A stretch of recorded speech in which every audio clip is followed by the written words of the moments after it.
Been invited to a drinks party. I'm tottering along a country lane in heels. Rowan and I have been waiting for this day. I've done it again. I've been to the shop and bought the absolute cheapest bottle of vodka that I could possibly find.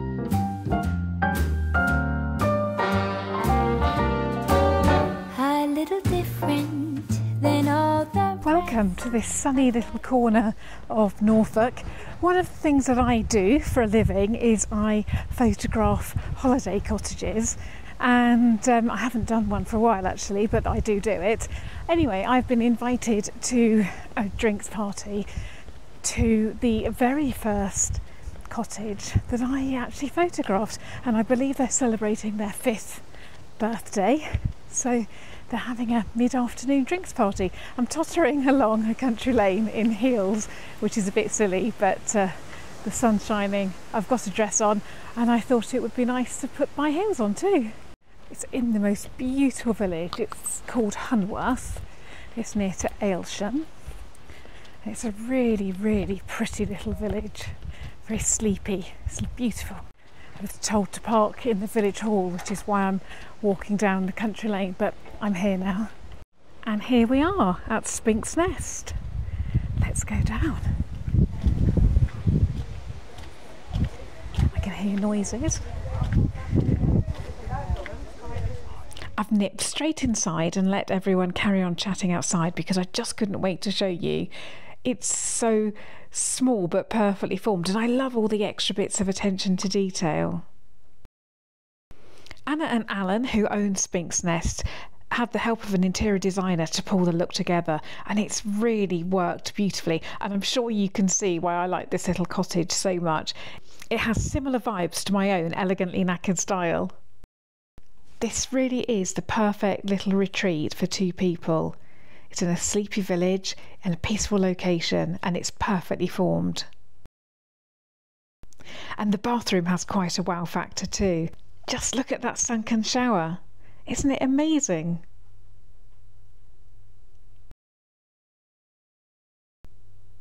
I've been lucky enough to stay here, and it's a really comfortable, welcoming stay.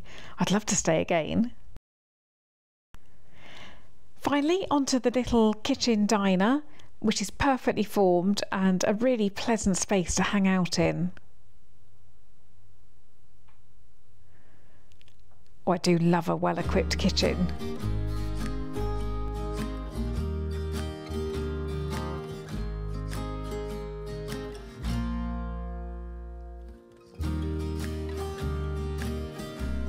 Now, there's a little surprise up my sleeve, and this is a new addition which I haven't seen before. So let's head into this little shed, which is actually a private shop for people that are staying in the cottage. How amazing is that? It is online. I'll put a link in the description just in case you spot anything that takes your fancy. Isn't this just brilliant? I love it.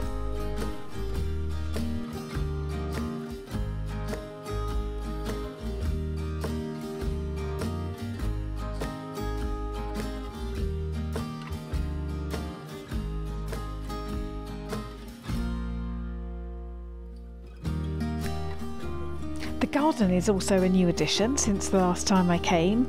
Beautiful roses and plants. It's looking great, especially in the sun.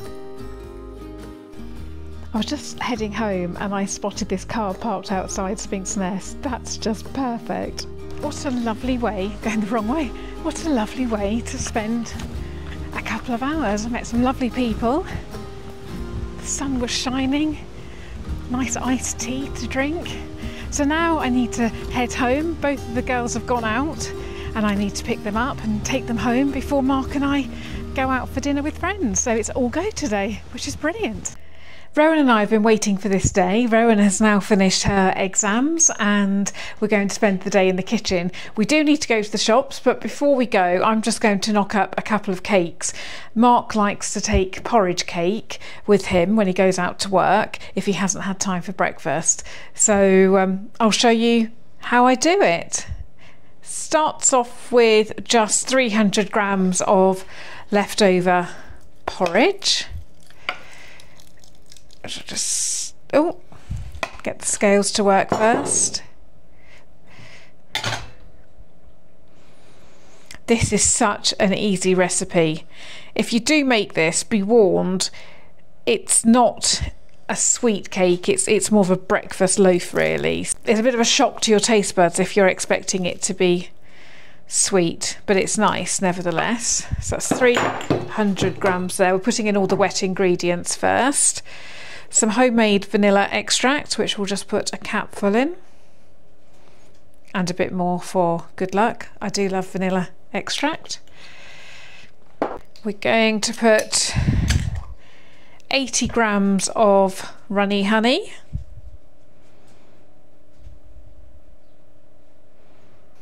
four eggs,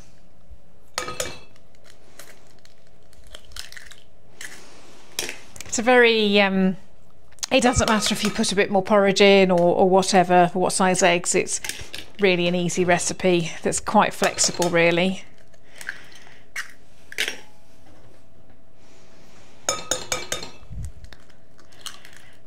Right, so we're just going to whisk all the wet ingredients together to start with. The porridge was left over from yesterday, so it's a bit gloopy. Okay, now I can add the dry ingredients. Okay, so you either need 200 grams of ground almonds, but I do like to put flaxseed in as well, just for a bit of extra goodness.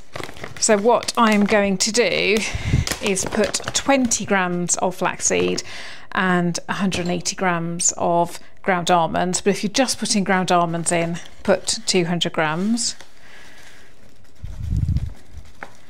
Actually, that's the rest of the packet, so that's 46 grams, and that's fine. So I'll just make up the rest to 200 with ground almonds. Oh, that's gone a bit over too. It doesn't matter. We're going to put nutmeg and cinnamon in. Now Mark really doesn't like cinnamon. I'd put more in, but he really doesn't like it. So I'm going to put about 1/4 teaspoon of nutmeg, and I'll put 1 teaspoon, just under 1 teaspoon of cinnamon. But if you like cinnamon, put more in. It makes Mark feel quite sick if it's too overpowering. Is that everything? Yes, so whisk again. If you had fresh blueberries or fresh fruit, you could put that in as well. Now I should tell you, actually I make my porridge with frozen fruit, so I cook it with frozen fruit in it, so that's what that one has got in it. If you don't have fruit already in your porridge, do make sure that you add blueberries, raspberries, any soft fruit, any fruit really. But what I like, if I put blueberries in this, what I like is when you bite into them, they sort of pop in your mouth. And that's it. It's as simple as that.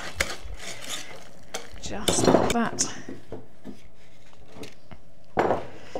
into here. I use these pre-formed tin liners. It's just easier. Just put a bit in so it keeps it down.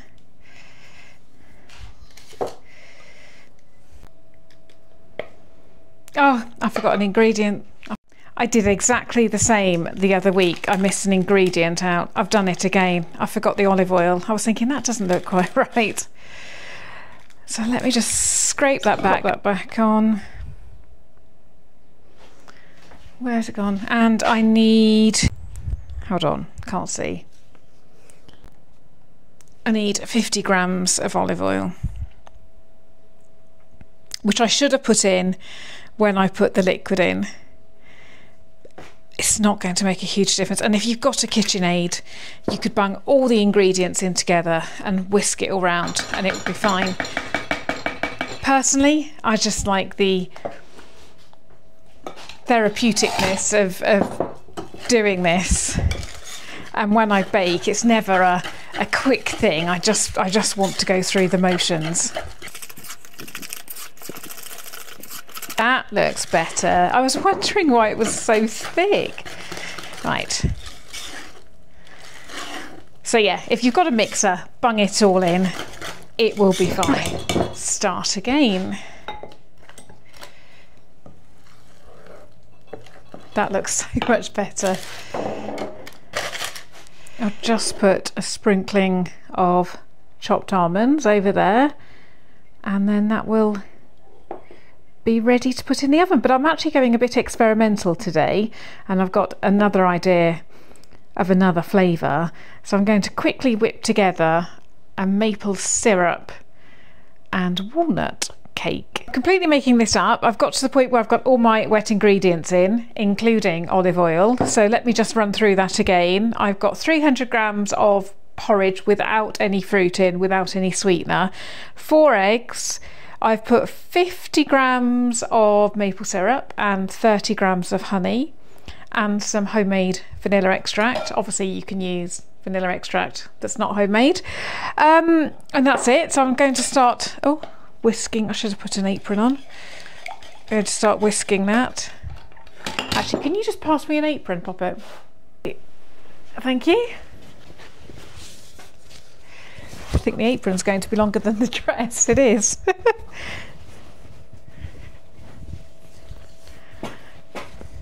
Right. It takes a bit of breaking up the porridge when it's gone a bit hard. So my porridge is made with soya milk because I'm gluten and dairy intolerant, but it can just be normal porridge, and if you wanted you could use butter instead of olive oil. But this is just a recipe. The other one is a recipe that I've just developed over a few months, and then like I said, this is a completely new one, so we'll see how that goes. This would be so much easier in a KitchenAid. There we go. When I was younger and I went out to work in the working week, Sunday afternoon just used to be spent in the kitchen baking. I find it so relaxing, so therapeutic to have music on. I don't know where Mark would be. Mark was doing whatever he was doing. I think when we were younger he was probably playing on his PlayStation, and then I'd just be baking away. So now I'm putting the dry ingredients in. I have put a teaspoon of ginger in. This porridge already had flaxseed in it, so I will just go ahead and put 200 grams of ground almonds.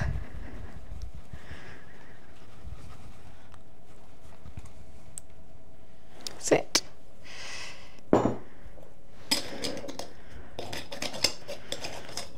Grab a handful of nuts, just break them up a bit. So these are whole walnuts. Obviously chopped walnuts would be easier, but it doesn't take a lot to chop them. Just put a few more in. Just whisk that in.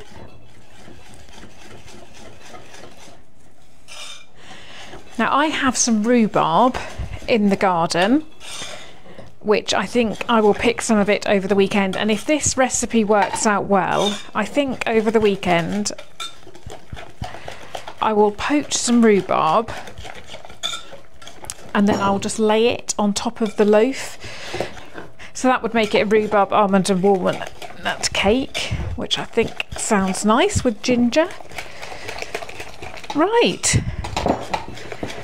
Let's stick that in the oven and see what happens, and let Mark be my tester later on. I'm just finishing it off with some walnuts sprinkled over the top. Again, just break them up into smaller pieces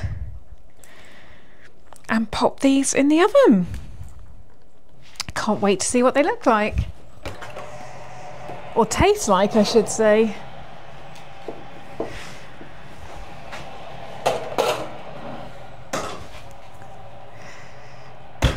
Right, shall we pop to the shops? We've got an hour until my cake's done, so shall we pop to the shop to get your ingredients? Let's go.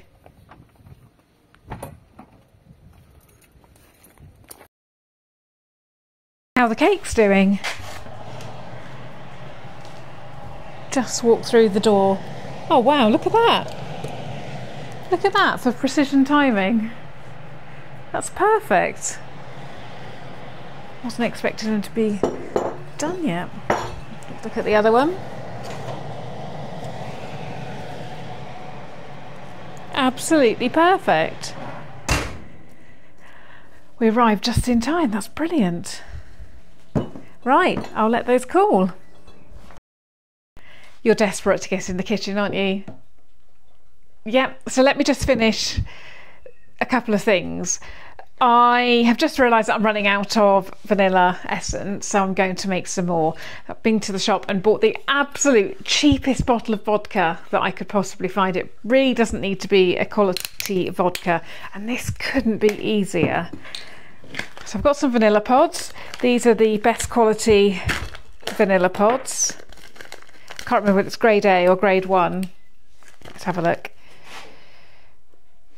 Grade A. So the better the quality vanilla pod, the more intensity the flavour. And this is how simple it is. I'm not even going to pour the vodka out of the bottle. Obviously it would look nicer if I put it in a different bottle, but it really doesn't matter. So I'm just slicing the vanilla pods. Don't even need to do anything with it there. So just slicing them to let the flavour come out, popping them in. I'm going to put them all in.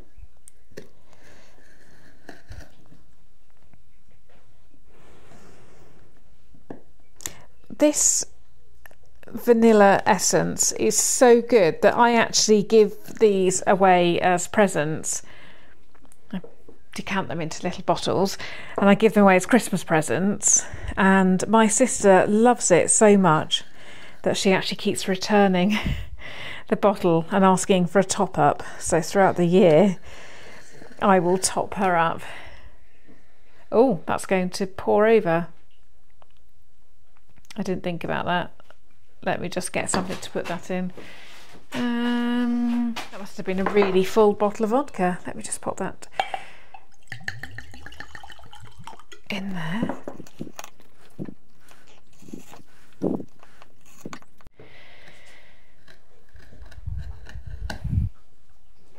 There we go. May as well just top it up again.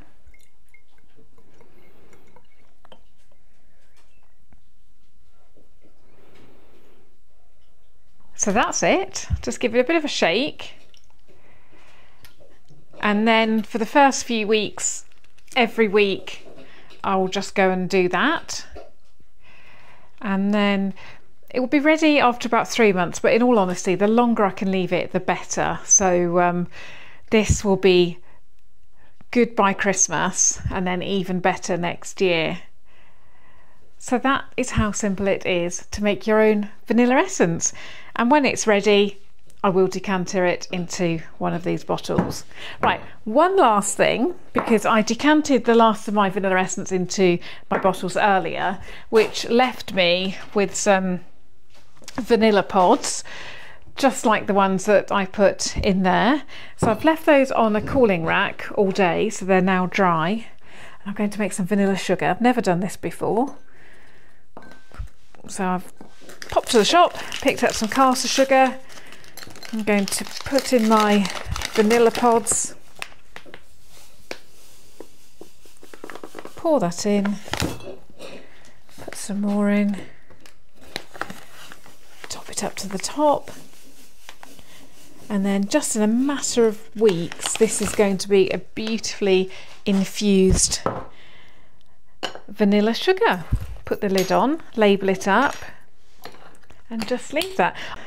That is my vanilla sugar. Right, do you want the kitchen now. Am I allowed to film you? I'm not allowed to film you making macaroons even. Rowan loves macarons. We went to a macaron shop last week on holiday, as we normally do, and well, we do love them. And now that you're on holiday because you finished your exams and no longer at school, Rowan's going to try making some macarons at home, but she doesn't want to film us because it's the first time she's done it. So can we pop back and see how you're getting on later? Brilliant. I'll go and do some editing then. How's it going, Rowan? Good. It's going very slowly, isn't it? Right, I want you to test my cake. This is a new one. This is an experimental one. It's walnut, ginger and maple syrup. And I thought next that I would poach some rhubarb. So if I did it again, I'd poach some rhubarb and put poached rhubarb in it as well.